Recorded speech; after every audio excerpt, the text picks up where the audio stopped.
Welcome to news alerts. ఏపీలో YCP శ్రేణులు ప్రజలపై జరుగుతున్న దాడులపై హైకోర్టు సుప్రీంకోర్టుకు వెళ్తామని, రాష్ట్రంలో ఎందుకు రాష్ట్రపతి పాలన విధించకూడదో కోర్టులను అడుగుతామని మాజీ సీఎం జగన్ పేర్కొన్నారు. టీడీపీ శ్రేణుల దాడుల్లో గాయపడ్డ వైసీపీ కార్యకర్తలను మంగళవారం విజయవాడ ఆసుపత్రిలో పరామర్శించారు. ఈ సందర్భంగా ఆయన మాట్లాడుతూ రాష్ట్రంలో శాంతి భద్రతలు కరువయ్యాయని ఆరోపించారు. మహిళలు, చిన్నపిల్లలపై అఘాయిత్యాలు జరుగుతున్నాయని పేర్కొన్నారు. రాష్ట్రంలో నెలకొన్న పరిస్థితులపై గవర్నర్ జోక్యం చేసుకోవాలని కోరుతూ వినతిపత్రం అందజేస్తామని తెలిపారు. కానీ మొట్టమొదటిసారిగా చూస్తా ఉన్నాం, చంద్రబాబు నాయుడు గారి మీద వ్యతిరేకత అన్నది చాలా ఫాస్ట్ గా పెరిగిపోతా ఉంది.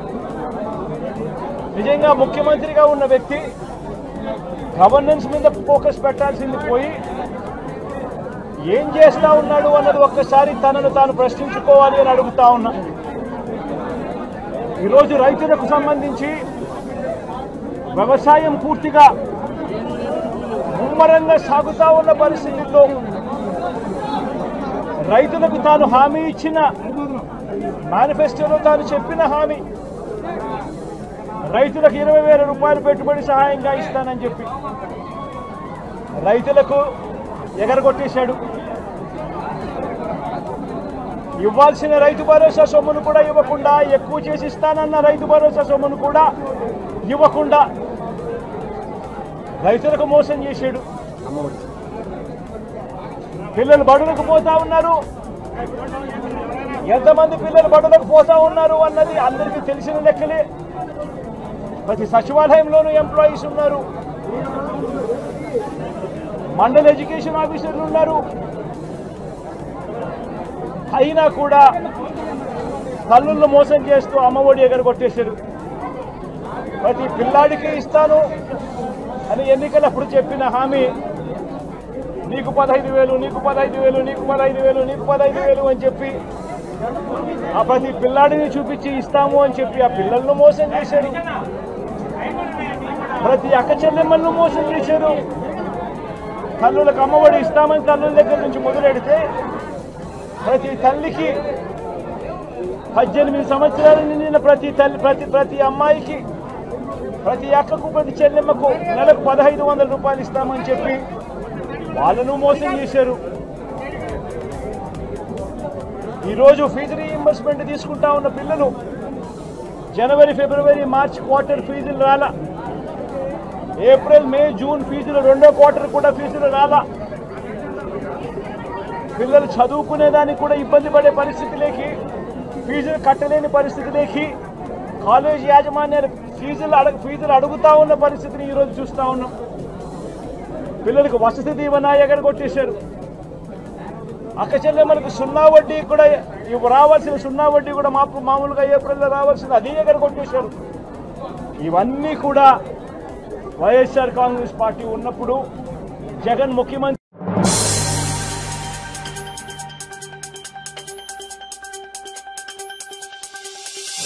భవిష్యత్తులో జరగబోయే విశాఖ కార్పొరేషన్ ఎన్నికల్లో కూటమి ప్రభుత్వం విజయం సాధించేలా అందరూ సహాయ సహకారాలు అందించాలని AP deputy CM Pawan Kalyan party శ్రేణులకు పిలుపునిచ్చారు.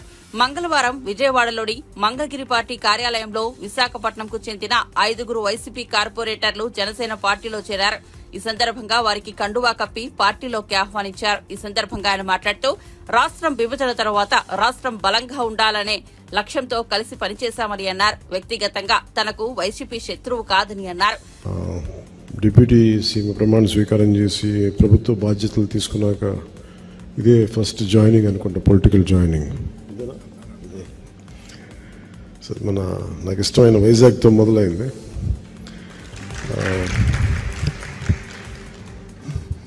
ఎప్పుడు ఈ గవర్నమెంట్ మీటింగ్స్ అలవాటు మళ్ళీ కొంచెం కొత్తగా ఉంది మళ్ళీ పొలిటికల్ మీటింగ్స్ చేయడం.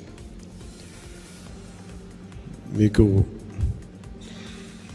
ప్రత్యేకించి తెలియజెప్పేది ఇది, మన రాష్ట్రం బాగుండాలి, విభజన తర్వాత నుంచి రాష్ట్రం బలంగా ఉండాలి, ఆర్థికంగా నిలదొక్కుకోవాలనే ఉద్దేశంతో మనం ఈరోజు నిలబడ్డాం, ప్రయాణం చేశాం. చాలా సందర్భాల్లో కూడా చెప్పాను, వైసీపీ పార్టీ నాకు వ్యక్తిగతంగా శత్రువు కాదు. చాలా సందర్భాలు మాట్లాడే విధానాలు ఇవన్నీ నమ్ముకున్న నాయకులు నష్టపోతారు. సో మాకు జనసేన పార్టీ తరఫు నుంచి మీ అందరికీ మేము మీకు బలం ఇచ్చేవాళ్ళం, మిమ్మల్ని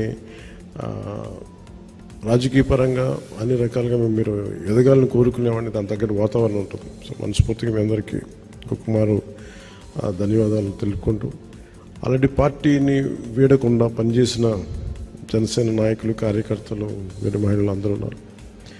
మీరందరూ కూడా వారితో మమేకమై అందరం కలిసి పనిచేద్దాం. భవిష్యత్తులో కూటమి ప్రభుత్వం వైజాగ్ కార్పొరేటర్ ఎన్నికల్లో మనం బలంగా విజయం సాధించాలని కోరుకుంటూ, మీ అందరి సహాయ సహకారాలు కావాలి. వైజాగ్లో మీకు తెలుసు ప్రత్యేకంగా పొల్యూషన్ సమస్య చాలా బలంగా ఉంది. దేశంలో కూడా ఎక్కడ లేనంత పొల్యూషన్, కాలుష్యం, వాయు కాలుష్యం కానీ, పర్యావరణ మన నీటి కాలుష్యం కానీ చాలా ఎక్కువ ఉన్న నగరం వైజాగ్ జిల్లా. సో ముఖ్యంగా కార్పొరేటర్స్గా మీ అందరికీ చాలా బలమైన బాధ్యతలు ఉంటాయి. ఈ ఎన్వైరన్మెంట్ పొల్యూషన్ బోర్డు శాఖను కూడా నేనే హెడ్ చేస్తూ ఉన్నాను. దాంట్లో భాగంగా నేను వైజాగ్కి వచ్చినప్పుడు మీ దృష్టి కొన్ని సమస్యలు తీసుకొస్తాం. మన ఈ మధ్యన విశాఖ కాలుష్యం ఎలా ఉంది అనేది ప్రత్యేకించి వంశీకృష్ణ యాదవ్ గారు అడిగారు నన్ను అసెంబ్లీలో. ఆయన మొట్టమొదటి అడిగిన చాలా వ్యాలిడ్ ప్రశ్న అది. సో దానికి చాలా వివరంగా చెప్పాను. ఇంకా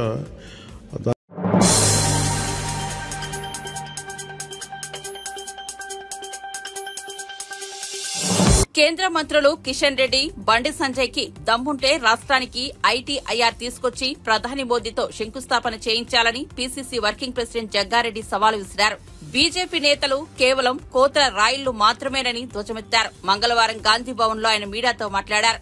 మూసీ ప్రక్షాళన అవినీతి కోసమేనని బీజేపీ నేతలు విమర్శిస్తున్నారు. మరి గంగా ప్రక్షాళన కూడా మోదీ అందుకే చేస్తున్నారా? పనులు చేస్తే డబ్బుల కోసం అంటారు, చేయకపోతే చేయడం లేదు అంటారు. ఇదేం పద్ధతి అంటూ బీజేపీ నేతలపై జగ్గారెడ్డి ఫైర్ అయ్యారు. ఇక అబద్దాలకు తల్లిగారిల్లు కేసీఆర్దేనని జగ్గారెడ్డి ఆరోపించారు. కొందరు లేట్ అయితే, కొందరు ముందు అయితే, అందరు ఒకటేసారి కాకపోవచ్చు.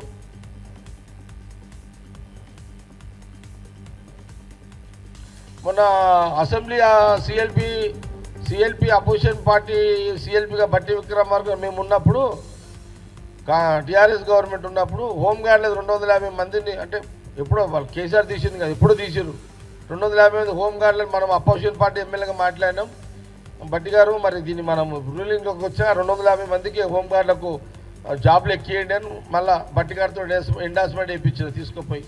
నిన్న వేముల నరేందర్ రెడ్డి కూడా నేను చెప్పిన సీఎం గారు పేరు మీద అడ్రస్ చేసి, ఇది మనం కాంగ్రెస్ అపోజిషన్లో మాట్లాడినాం అసెంబ్లీలో అని నరేందర్ కూడా ఇచ్చి, ఇది కొంత సీఎం గారితో మాట్లాడి ఫోన్లో ఇది మూవ్ చేయి, ఐజీతో మాట్లాడి హోంగార్డ్ డిపార్ట్మెంట్ అనితో కూడా నేను ఇచ్చిన. అంటే ఇంత ఇప్పుడు నేను ఎమ్మెల్యే లేను, అయినా గతంలో ఎమ్మెల్యేగా ఉన్నప్పుడు కొన్ని మేము అసెంబ్లీలో మాట్లాడినప్పుడు అంశాలు కూడా మేము తీసుకుపోయి ఇచ్చినప్పుడు సీఎం రేవంత్ రెడ్డి గారు కానీ, లేదా నరేందర్ కానీ, లేకపోతే అక్కడ బట్టి విక్రమార్క కానీ, మా ఉత్తమ్ కుమార్ రెడ్డి గారు కానీ, ఇంకా మిగతా ఆల్ మినిస్టర్స్ రెస్పాండ్ అవుతున్నారు. ఎందుకు అవుతున్నారు? That is Congress party, Congress government. అది కాంగ్రెస్ పార్టీ, కాంగ్రెస్ గవర్నమెంట్ పనితీరు. పని ఎక్కడ జరుగుతుందయ్యా అంటే కాంగ్రెస్ పార్టీ గవర్నమెంట్లోనే జరుగుతుంది. సమస్యలు వస్తే చెప్తే వినేటోళ్ళు ఎవరయ్యా అంటే కాంగ్రెస్ పార్టీ, కాంగ్రెస్ గవర్నమెంట్లోనే జరుగుతుంది. ఇది ఈ రకంగా పరిపాలన జరుగుతుంటే మహానుభావులు, బీజేపీ నాయకులు, బీఆర్ఎస్ నాయకులు రాళ్లతోడు కొడుతున్నారు. బురదల్లో కార్యక్రమం పెట్టుకున్నారు కాంగ్రెస్ గవర్నమెంట్ మీద. ఇప్పుడు మనం చూడండి, స్కిల్ డెవలప్మెంట్కి సంబంధించి ముఖ్యమంత్రి గారు అమెరికాకు పోకంటే ముందే ఇండస్ట్రియల్ మినిస్టరు శ్రీధర్ బాబు గారు అండ్ ముఖ్యమంత్రి గారు ఎక్కడది శంషాబాద్ దగ్గర, ముచ్చెర్ల దగ్గర దాదాపు 60 ఎకరాలు స్కిల్ డెవలప్మెంట్ సంబంధించి అక్కడ శంకుస్థాపన చేయడం జరిగింది. ఇది ఎంతోమందికి అది జీవనోపాధి, ఎంతోమందికి అది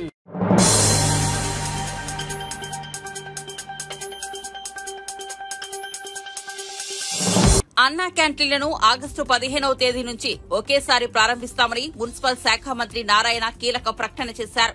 100 అన్నా క్యాంటీన్లను ప్రారంభిస్తామని వెల్లడించారు. ఏపీ సచివాలయంలో మంగళవారం మంత్రి నారాయణ అధికారులతో సమావేశమయ్యారు. ఈ సమావేశంలో పలు కీలక అంశాలపై చర్చించారు. ఈ సందర్భంగా మంత్రి నారాయణ అధికారులకు పలు సూచనలు, సలహాలు ఇచ్చారు. క్రెడాయ్, నెరెడ్కో వంటి సంస్థల బిల్డర్లతో సమావేశమయ్యామని చెప్పారు. షార్ట్ ఫాల్స్ వీటి మీద యాక్చువల్గా డిస్కస్ చేయడం జరిగింది. ఈ మధ్య నేను నెల్లూరులో కూడా ఒక డ్రైవ్ పెట్టాను. ఈ టౌన్ ప్లానింగ్ సంబంధించే నెల్లూరులో శాంపిల్గా డ్రైవ్ స్టార్ట్ చేశాను. ఒకరోజు మార్నింగ్ 11 నుంచి 3 గంటల దాకా ఎవరెవరికైతే ఇబ్బందులు ఉన్నాయో, ఈ టౌన్ ప్లానింగ్లో ఇబ్బందులు ఉన్నాయో వాళ్ళందరినీ రమ్మని మీ మీడియా ద్వారానే చెప్పడం జరిగింది. అయితే ముందు రోజు మా టౌన్ ప్లానింగ్ డైరెక్టర్ వాళ్ళ టీంని పంపించాను. ఏమేమి ఉన్నాయో క్లియర్ చేయమంటే వాళ్ళు 40 మందికి ఆ రోజు ముందు రోజే క్లియర్ చేశారు. నేను పోయిన తర్వాత వచ్చిన వాళ్ళలో 15 మంది వచ్చారు. 15 మందిలో కూడా 10 మందికి అక్కడ స్పాంటేనియస్గా క్లియర్ చేశారు. మరొక 5 షార్ట్ ఫాల్స్ ఉంటే వాళ్ళు ఇమీడియట్గా వెరిఫై చేసి క్లియర్ చేయమని చెప్పాను. ఈ విధంగా ఈ డిపార్ట్మెంటు ప్రజలకి ఎటువంటి ఇబ్బంది లేకుండా, బిల్డర్స్కి ఎటువంటి ఇబ్బంది లేకుండా, ఇండివిజువల్స్ ఎటువంటి ఇబ్బంది లేకుండా చేయాలనే ఉద్దేశంతో ముఖ్యమంత్రి గారు ప్రత్యేకంగా దీని మీద డ్రైవ్ చేయమన్నారు. మొన్న విశాఖపట్నంలో కూడా చేస్తామంటే అక్కడ ఎలక్షన్ కోడ్ వచ్చింది, అందువల్ల విశాఖపట్నంకి పోలేదు. ఎవరివి కనీసం ఒక మున్సిపాలిటీలో ఖచ్చితంగా ఈ డ్రైవ్ నేనే పర్సనల్గా చేయదలుచుకున్నాను. ఎందుకంటే మంత్రిగా పర్సనల్గా చేసినప్పుడు అక్కడ వాళ్ళకున్న ఇబ్బందులు ఏందో తెలుస్తాయి. మొన్న నెల్లూరులో చేయటం వల్ల కొన్ని ఇబ్బందులు వాడు చెప్పారు. దాన్ని దృష్టిలో పెట్టుకొని ఈరోజు విజయవాడలో ఈ బిల్డర్స్ నేను రమ్మన్నాను. వీళ్ళు కొన్ని సమస్యలు చెప్పారు. వాళ్ళు చెప్పిన సమస్యలు కొన్ని నిజమైనవే. అంతేకాకుండా ఇతర రాష్ట్రాల్లో ఈ టౌన్ ప్లానింగ్ రూల్స్ రెగ్యులేషన్స్ ఎలా ఉన్నాయి, అర్బన్ అథారిటీస్ ఎలా ఉన్నాయి అనే దాని మీద స్టడీ చేయమని మా డిపార్ట్మెంట్కి ఆదేశించాను. వాళ్ళు కూడా 5 టీములు ఫామ్ చేసి, మా యొక్క ప్రిన్సిపల్ సెక్రటరీ గారు 5 టీములు ఫామ్ చేసి 10 రాష్ట్రాలకు పంపిస్తున్నారు. ఒక్కొక్క టీం 2 రాష్ట్రాలు స్టడీ చేసి తీసుకొచ్చేదానికి. అదేవిధంగా ఈ బిల్డర్స్ అసోసియేషన్లు ఉన్నాయి, వాళ్ళకు కూడా చెప్పాను, మీకు ఇండియాలో ఉండే అన్ని అసోసియేషన్తో టచ్లో ఉన్నారు కాబట్టి మీరు కూడా అక్కడ ఎలా జరుగుతుంది, వాళ్ళ రూల్స్ అండ్ రెగ్యులేషన్స్ ఏంది అనేది తీసుకురమ్మన్నాను. వాళ్ళు కూడా తీసుకొస్తే, మా యొక్క అధికారులు కూడా తీసుకొస్తే ఈ నెలాఖరు లోపల దాని మీద డిబేట్ చేసి డిస్కస్ చేసి ప్రజలకు ఇబ్బంది లేకుండా సరళీకృతం చేస్తూ, but at the same time rules and regulations ఎవరు అతిక్రమించినా దాని మీద స్ట్రిక్ట్గా యాక్షన్ తీసుకుంటాం. అంతేకాకుండా ఈరోజు ఆన్లైన్లో కొన్ని సమస్యలు అన్నీ బాగానే ఉన్నాయి. మళ్ళీ అది అప్రూవ్ అయిన తర్వాత ఈసీ తీసారమంటున్నారు. ఈసీ పరిగెత్తాల్సి వస్తుంది.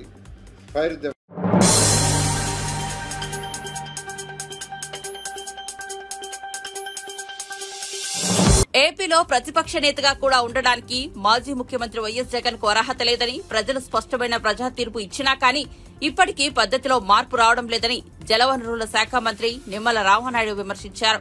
మంగళవారం పార్టీ కార్యాలయంలో మీడియాతో మాట్లాడారు. వాళ్ళకి మేము డైరెక్షన్ ఇస్తే మా డైరెక్షన్ ప్రకారం 1వ తారీఖున మరి 14,000 క్యూసెక్కులు పంపించడం జరిగింది. 2వ తేదీన 15,000 క్యూసెక్కులు పంపించడం జరిగింది. 3వ తేదీన చూస్తే 12,000కి మళ్ళీ పడిపోయినటువంటి పరిస్థితి. 4వ తేదీన దాన్ని 10,000 క్యూసెక్లకి తగ్గిపోయినటువంటి పరిస్థితి. నిన్న గట్టిగా ఫైట్ చేస్తే మళ్ళీ ఈరోజు 11,000కి కొద్దిగా రేట్ చేస్తున్న పరిస్థితి. అంటే ఇక్కడ ఎస్సీ కూడా నిర్లక్ష్యం. అంటే ఏదైతే ఆయన రేపు కృష్ణా నుంచి ఎగువ నుంచి వరద నీరు పెద్ద ఎత్తున వస్తుంది కాబట్టి ఆల్రెడీ పట్టిసీమ నుంచి మళ్ళీ వాటర్ తోడుకుని మళ్ళీ వెయిట్ చేసే కంటే పట్టిసీమ పంపుల్ని నిలుపుదల చేయడం జరిగింది. ఓకే, ఎందుకంటే ఖర్చుతో కూడింది కాబట్టి మనకి గ్రావిటీ మీద పైనుంచి వాటర్ వస్తూ ఉంది. అంచేత ఏదైతే పట్టిసీమ వాటర్ ఆగి లోకల్ క్యాచ్మెంట్ వాటర్ కూడా రానిటువంటి స్థితిలో చాలా క్లియర్గా పులిచింతల నుంచి డ్రా చేసుకుని ఆ వాటర్ వచ్చేంత వరకు కూడా ఏదైతే ఇక్కడ ప్రకాశం బ్యారేజ్లో ఉన్నటువంటి వాటర్ని అతను యూటిలైజ్ చేసుకోవచ్చు. కానీ ప్రకాశంలో ఉన్నటువంటి వాటర్ని యూటిలైజ్ చేసుకోవడానికి కూడా 2 రోజులు డిలే చేసి అతను అక్కడ ఏదైతే కెనాల్స్కి వెళ్ళేటువంటి వాటర్ని తగ్గించడం జరిగింది. తర్వాత ఈ యొక్క ప్రకాశం బ్యారేజ్లో ఉన్నటువంటి వాటర్ని అతను డ్రా చేసుకున్న టైంలో పులిచింతల నుంచి కూడా డ్రా చేసుకోవాలి. ఎందుకంటే అది కూడా 24 అవర్స్ పడుతుంది పైనుంచి రావడానికి. అది కూడా డిలే చేశాడు. దానివల్ల ఏమైంది, ఇక్కడ హెడ్ వాటర్ తగ్గింది, పైనుంచి వాటర్ నిన్నటికి కానీ అందుకోనిటువంటి పరిస్థితి. అందుకే సీరియస్గా ఇప్పుడే సెక్రటరీ గారితో కూడా డిస్కషన్ చేసాం. ఎవరైతే ఇంత నిర్లక్ష్యంగా నిర్లిప్తంగా సమృద్ధిగా నీరున్నప్పటికీ కూడా ఈ యొక్క ఈస్ట్ కెనాల్ కానీ వెస్ట్ కెనాల్ కానీ పంపించడంలో నిర్లక్ష్యించినటువంటి ఎస్సీని ఎవరైతే ఉన్నారో అతను ఇమ్మీడియట్లీ ఈఎన్సీకి సరెండర్ చేయమని చెప్పడం జరిగింది. ప్రసాద్ బాబు నియర్లీ ఏదైతే అతను ఏంటంటే ఈ రీజన్ అంటే చెప్తున్నాం కదా, గత 5 సంవత్సరాల్లో వాళ్ళ పనులు ఇరిగేషన్లో ఏ పని చేయాలి, ఎట్లా చేయాలి, వాటర్ మేనేజ్మెంట్ని ఎట్లా చేయాలి, మేము డైనమిక్గా మేనేజ్మెంట్ చేయండి వాటర్ మేనేజ్మెంట్ అని నేను చెప్తే చాలా క్లియర్గా అది ఇప్పుడు ఇరిగేషన్ మీద అవగాహన లేనటువంటి వ్యక్తి అయినా చేయగలుగుతాడు. ఏదైతే ఇప్పుడు east canal west canal water పంపించాలని అనుకున్నప్పుడు యాక్చువల్గా పులిచింతల నుంచి డ్రా చేసుకుని వాటర్ని మనం క్లియర్ చేసుకోవచ్చు కిందకి. కానీ అక్కడ పులిచింతల నుంచి డ్రా చేసుకోలేదు. ఇటు ఏదైతే ఈ 2 రోజులు ఆలస్యంగా ప్రకాశం నుంచి వాటర్ తీసుకున్నాడు. దీనివల్ల ఇది హెడ్ డౌన్ అయింది, వాటర్ లెవెల్ తగ్గింది. అంటే ఏదైతే చాలా క్లియర్గా అంటే ఈ యొక్క నిర్లక్ష్యంతో ఎవరైతే ఉన్నారో అటువంటి అధికారులని ఉపేక్షించేటువంటి పరిస్థితి ఉండదు. ఎందుకంటే మా ప్రభుత్వం లక్ష్యం ప్రాధాన్యత వేరు, గత ప్రభుత్వం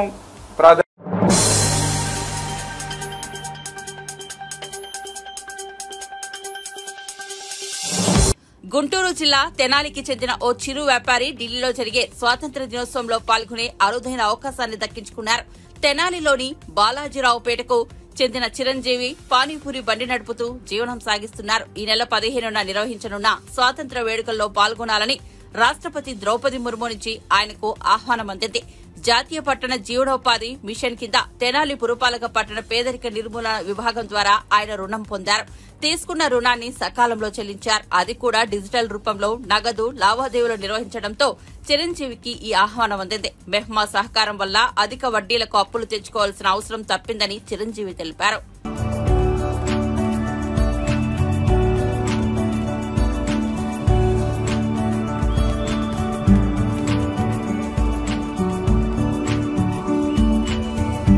తెనాలి బాలాజీరావుపేటలో చిన్న పానీపూరి బండి నడుపుకుంటూ ఉంటాను. నా పేరు మెగావత్ చిరంజీవి.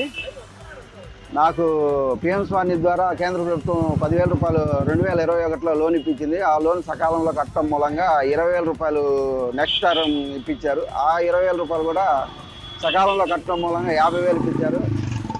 ఇవన్నీ డిజిటల్ పేమెంట్లో ఎక్కువగా చేయటం మూలంగా నాకు కేంద్ర ప్రభుత్వం నుంచి ద్రౌపది ముర్ము గారు ఇన్విటేషన్ కార్డు పంపించారు 78వ స్వతంత్ర దినోత్సవానికి పాల్గొనమని. నన్ను స్టేట్ వైడ్లో ఒక్కడిగా ఎంపిక చేసినందుకు నాకు చాలా సంతోషకరంగా ఉంది. డిజిటల్ పేమెంట్లు ఎక్కువగా చేయటం మూలన అది కూడా సంతోషకరంగా ఉంది. నన్ను చూసి ఇంకో ఇన్స్పైర్ అవుతారేమో అని.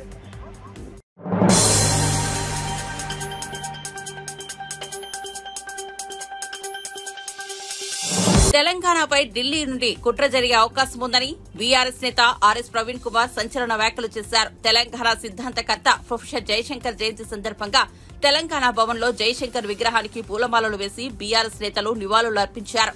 అనంతరం ప్రవీణ్ కుమార్ మాట్లాడుతూ ఉమ్మడి రాష్ట్రంలో తెలంగాణ యుద్ద భూమిగా ఉండేదన్నారు. వరంగల్ జిల్లా అడిషనల్ ఎస్పీగా నేను జయశంకర్ ను కలిశానని తెలిపారు. రిజర్వేషన్లు అమలు చేయాలనేది రాజ్యాంగం చెప్తా ఉన్నది. చాలా పబ్లిక్ సర్వీస్ కమిషన్స్ కూడా ఇదే విషయం చెప్తున్నాయి. సుప్రీంకోర్టు ఎన్నో సందర్భాల్లో జడ్జిమెంట్లో కూడా చాలా స్పష్టంగా సామాజిక న్యాయం పాటించాలని చెప్పి సుప్రీంకోర్టు చెప్పింది. కానీ ఇవాళ తెలంగాణ ప్రభుత్వం, తెలంగాణ పబ్లిక్ సర్వీస్ కమిషన్ ఈ ప్రాథమిక సూత్రానికి, రాజ్యాంగబద్ధమైన సూత్రానికి తూట్లు పొడుస్తూ ఉన్నది. దానివల్ల చాలామంది నిరుద్యోగులకు అన్యాయం జరుగుతున్నది. ఇక గ్రూప్ 1 ఎగ్జామ్ విషయానికి వస్తే మీ అందరికీ కూడా తెలుసు, ఆనాడు కేసీఆర్ గారు గ్రూప్ 1 నోటిఫికేషన్ ఇవ్వడమే కాకుండా గ్రూప్ 1లో ప్రిలిమినరీలో ఏ విధంగా రిజర్వేషన్ పాటించాలి, మెయిన్లో ఏ విధంగా రిజర్వేషన్ పాటించాలనేది చాలా స్పష్టంగా ఒక జియో నెంబర్ 55 ద్వారా స్కీమ్ ఆఫ్ ఎగ్జామినేషన్ కూడా ఇవ్వడం జరిగింది. కానీ ఈరోజు రేవంత్ రెడ్డి గారి ప్రభుత్వం నిరుద్యోగులను ఆదుకుంటామని చెప్పి జాబ్ క్యాలెండర్ ఇస్తామని చెప్పి నిరుద్యోగులను మోసం చేస్తూ నిరుద్యోగుల్లో సామాజిక న్యాయం కూడా పాటించకుండా, రాజ్యాంగం చెప్పిన ఇవి పాటించకుండా జియో 29 తీసుకొచ్చి, దానికి ఉదాహరణకు మీకు గ్రూప్ 1లో 563 పోస్టులు ఆనాడు కేసీఆర్ గారు 503 పోస్టులకు ఇస్తే ఈ ప్రభుత్వం 60 పోస్టులు ఎక్స్ట్రాగా కలిపి 563 పోస్టులకు 21 జూన్ 2024లో మరి మళ్ళీ ఇచ్చి తర్వాత ఎగ్జాము జూన్ 9 నాడు కండక్ట్ చేసిండ్రు. రిజల్ట్స్ జూలై 28 నాడు రిజల్ట్స్ డిక్లేర్ చేసిండ్రు.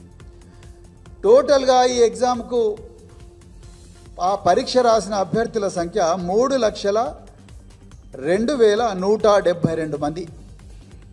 మరి ఒక్క పోస్టుకు 50 మంది అభ్యర్థులను మెయిన్కు సెలెక్ట్ చేయాలంటే 1:50 నిష్పత్తిలో 50 మంది అభ్యర్థులను ఒక పోస్టుకు చేస్తే టోటల్గా 28,150 మంది అభ్యర్థులు రావాలి.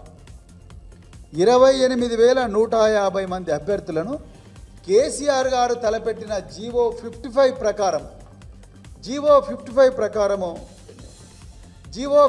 ప్రకారం సెలెక్ట్ చేస్తే అందులో ఈ 563 పోస్టుల్లో రిజర్వ్ చేయబడని అంటే ఓపెన్ కాంపిటీషన్ ఓసీ కోటాలో ఉండే పోస్టులు 209. అంటే ఈ 40%, ఈ ఎల్లో పచ్చ కలర్లో ఉన్న ఈ పోస్టులు 209. వీటి కోసం 10,450 మంది అభ్యర్థులను 1:50 నిష్పత్తిలో సెలెక్ట్ చేయాలి. అదేవిధంగా మిగతా ఏవైతే పోస్టులు ఉన్నాయో ఆ పోస్టులు 60% పోస్టులు ఏవైతే ఉన్నాయో ఆ 60% పోస్టులు టోటల్గా 17,700 మంది అభ్యర్థులను సెలెక్ట్.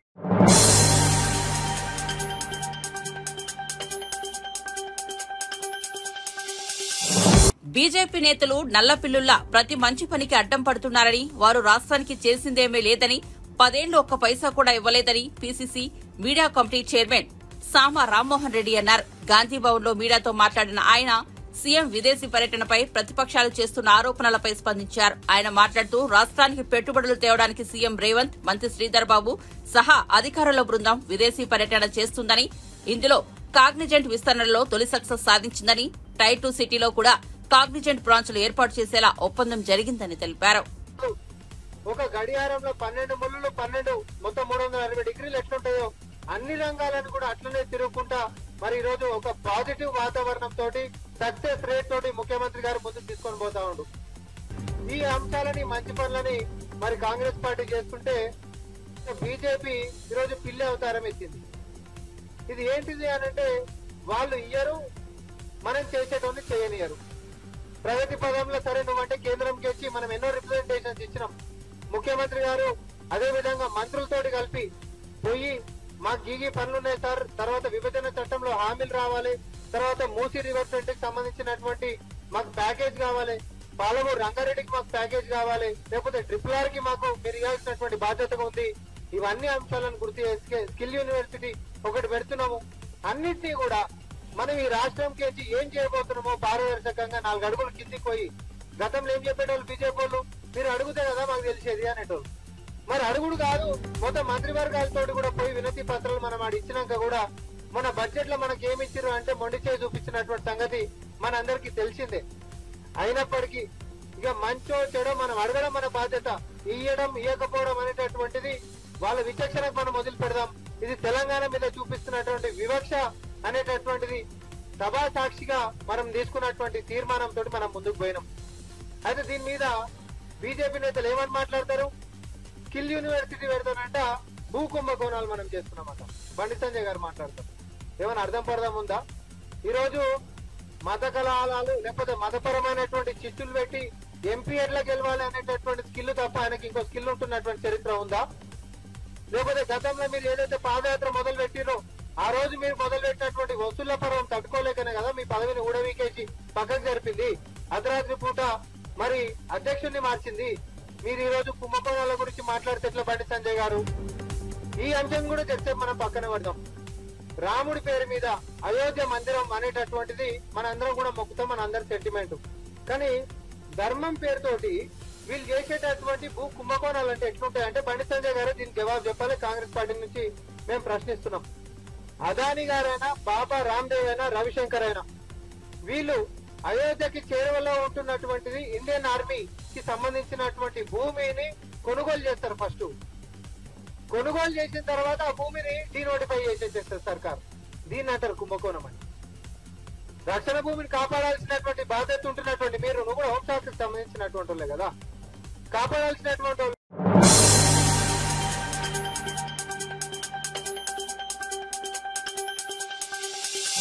కలియుగ ప్రత్యక్ష దైవం వెంకటేశ్వర స్వామిని దర్శించుకునేందుకు భక్తులు వివిధ ప్రాంతాల నుంచి తిరుమలకు తరలివస్తున్నారు. టోకెన్లు లేని భక్తులకు 6 గంటల్లో సర్వదర్శనం కలుగుతుందని టీటీడీ అధికారులు వివరించారు. స్వామివారిని 63,095 మంది భక్తులు దర్శించుకోగా 23,127 మంది తల నీలాలు సమర్పించుకున్నారు.